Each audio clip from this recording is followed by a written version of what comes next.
5 আগস্টে পট পরিবর্তনের পর দেশে নানা রকমের সংস্কারের কার্যক্রম শুরু হয়েছে। নির্বাচন ব্যবস্থা সংস্কারে 3টি প্রস্তাব দিয়েছেন এবার চলচ্চিত্র অভিনেতা, নিরাপদ সড়ক চাই আন্দোলনের অন্যতম প্রধান ইলিয়াস কাঞ্চন। নির্বাচন ব্যবস্থায় না ভোট রাখা সহ 3টি প্রস্তাব দিতে দেখা গেল এবার ইলিয়াস কাঞ্চনকে। রোববার সকালে রাজধানীর আগারগাঁওয়ে নির্বাচন ভবনে নির্বাচন ব্যবস্থা সংস্কার কমিশনের সঙ্গে নাগরিক সমাজের এক সভায় ইলিয়াস কাঞ্চন এই 3 প্রস্তাব দিয়েছেন।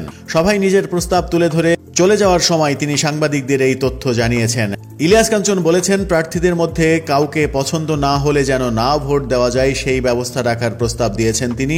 নির্বাচনে কারো প্রতি অন্যায় হলে তিনি মামলা করেন, সেই মামলা নিষ্পত্তি হতে হতে মেয়াদ শেষ হয়ে যায়, তখন বাদী বিচার পান না। তিনি প্রস্তাব দিয়েছেন নির্বাচন কমিশনের মধ্যে একটি বিচারের ব্যবস্থা রাখা যেতে পারে, যাতে কমিশনই দ্রুততার সঙ্গে বিচার করতে পারে, যেন বাদী বঞ্চিত না হন, তিনি তার অধিকার ফিরে পেতে পারেন। আরেকটি প্রস্তাব সম্পর্কে ইলিয়াস কাঞ্চন বলেছেন, বিগত সরকারের সময় নির্বাচন কমিশন ইলেকট্রনিক ভোটিং মেশিন সহ ইভিএম নিয়ে নানা রকমের টাকা তছরূপ করেছে, যার কারণে সাধারণ মানুষ নির্বাচন কমিশনের প্রতি আস্থা হারিয়েছে। স্বচ্ছতা কিভাবে নির্বাচন কমিশনের মধ্যে আনা যেতে পারে সেটার ব্যবস্থা করতে হবে, তা না হলে জনগণের আস্থা ফেরত আসবে না, জনগণ মনে করবে এরাও আগের মতোই। এখন দেখার বিষয় নায়ক ইলিয়াস কাঞ্চনের এই প্রস্তাবগুলো নির্বাচন সংস্কার কমিটি গ্রহণ করে কিনা।